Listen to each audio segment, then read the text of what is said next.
under boughs and gold canaries, branches reaching for their kin. Wishfully, I sigh and tarry, waiting for your merry grin.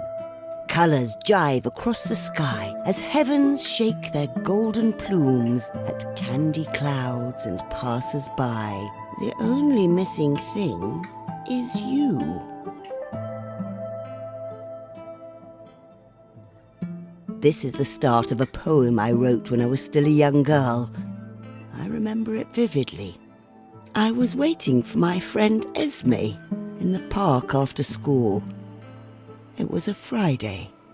My family had just relocated here in Midsmouth. She was the first friend I made at that school earlier the same week. Making friends makes a new place feel like home a whole lot faster. Esme invited me to the park.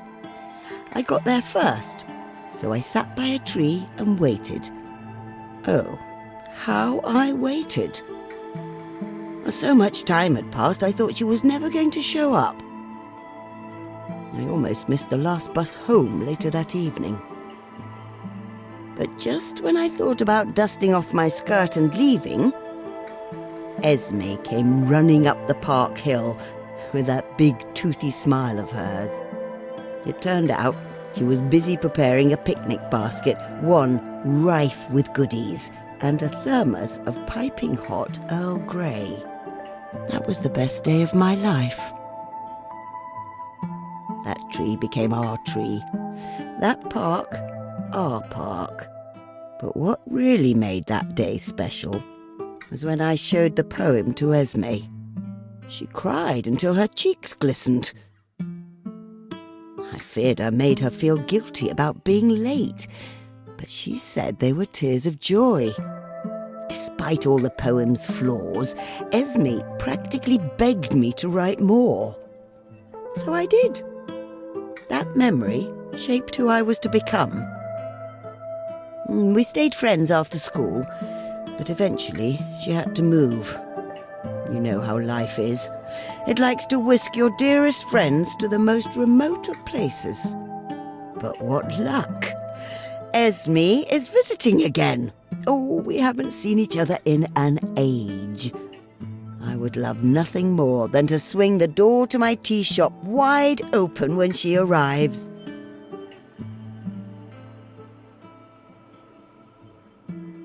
Oh, we will reminisce for hours, I'm sure.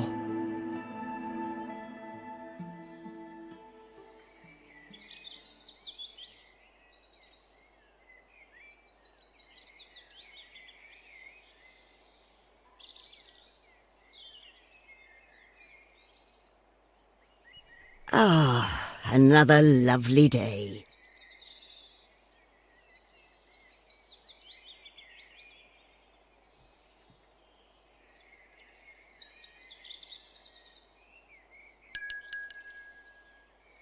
Ah! I will choke that little bogey. Goodness! Well, that is quite the entrance. Sorry, miss. Can I stay here for a bit?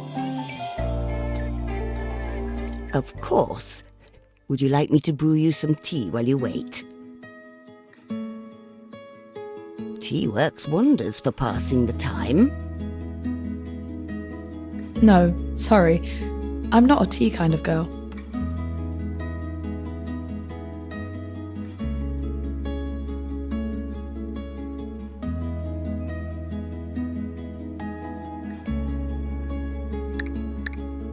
Say, would you care to talk about what's troubling you? Nothing's troubling me. The young woman seemed hesitant to speak freely. Whatever she is going through feels personal, or even embarrassing. Right. In any case, you're welcome to stay here as long as you like. Thank you, miss. Have I not seen you before? Maybe you have. I run around the neighbourhood every morning. My name's Cassie. Cassie Bones. I pass by this street a lot, but I haven't been in here before. Nice to meet you. I'm Meadows, or Matilda if you like. And I get it. Not a tea kind of girl. You'll hear no judgment from me. I wasn't always into tea either. My schoolmate at the time, Esme, poured me some. I remember it was quite chilly. 1 cup was just the thing I needed. I've been on the stuff ever since. And now you run this place. After all that time, huh? That's some serious commitment.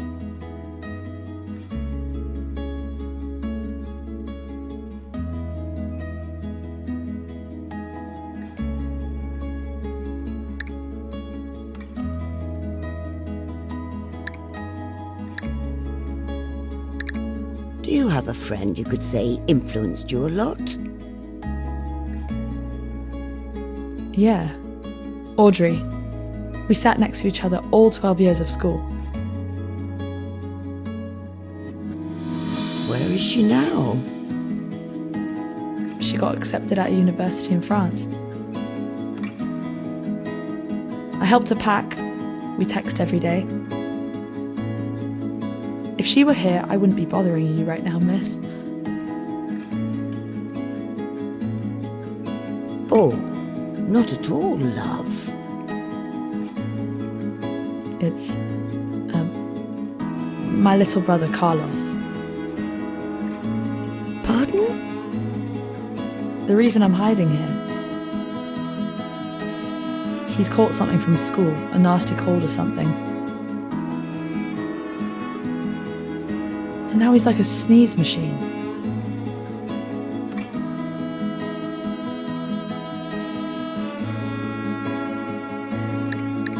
Is he going to be okay? He is, but I don't want to catch whatever he's throwing. I'm worried I already did. This is like the worst possible time for me to get sick. Oh, have you got an essay coming up? No, I go to LIPA. Heard of them? The League of Excellence in Athletics and Performing Arts?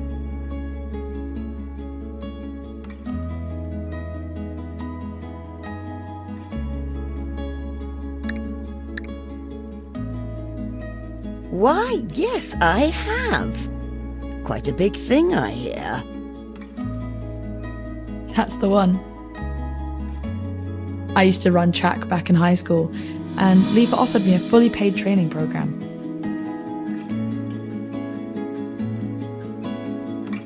They got us in touch with genuine athletes and trained by industry professionals. Not to mention a monthly stipend. That's lovely. It is. I can't believe I'm running for a living. I couldn't feel more alive. But we have a big milestone coming up soon. If I catch a cold now, well, at best I'll have to wait for the next milestone. I'd be months behind everyone else. I see. I don't know what to do. You know, no pressure at all, but not all tea is, well, tea. Ginger is incredible for your immune system. Seeing as you run for a living, it's also great for muscle soreness. Plus, it has a nice little burn to it, of which I'm quite fond. Would you care for some? It's on me. I don't want to impose.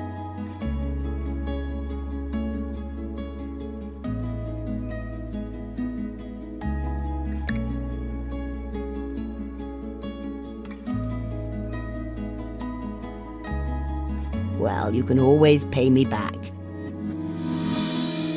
It'll give you an excuse to stop by and avoid your brother some more. Fair enough. Well, if you're sure. I'd like some ginger tea, please, and thank you.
Your tea is ready.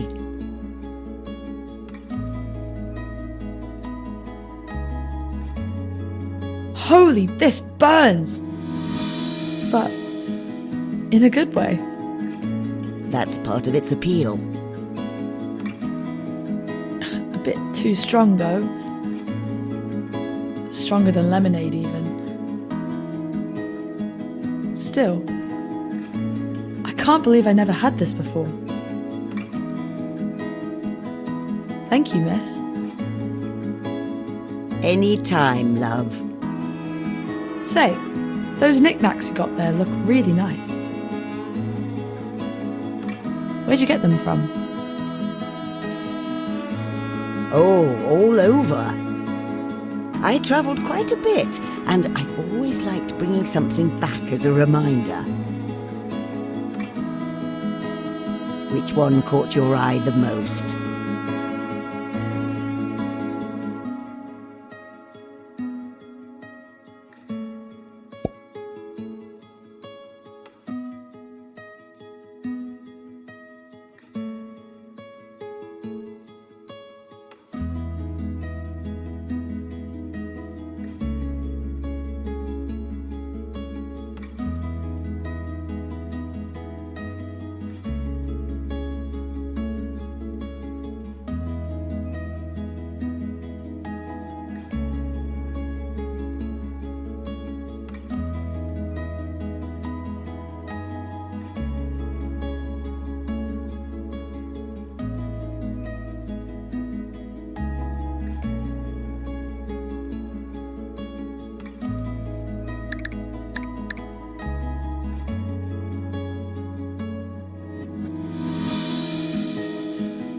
Najib won the Nobel Prize for Literature in 1988, and his work was praised for being vivid and nuanced, and yet still ambiguous and dreamy.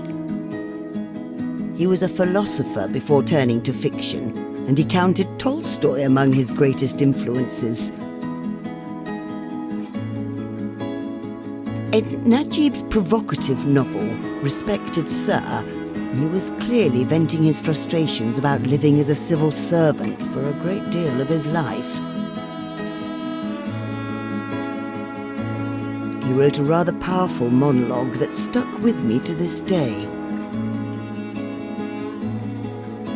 There can be no salvation for man but in madness. Madness alone can accommodate both piety and heresy, both glory and shame, love and deceit, honor and fraud. How can a sound mind comprehend, let alone endure, a bizarre life such as this? How can it behold the sparkling of the stars in heaven when it is hopelessly submerged in mud? Whoa, that gave me goosebumps. I need to look him up. Najim, you said? You're so cool. I wish I walked in here sooner. The two spent the rest of the morning in casual conversation. Every so often, the young athlete's laughter would nearly shake the cups off their shelves. Miss Meadows hadn't had a customer like her in quite a while.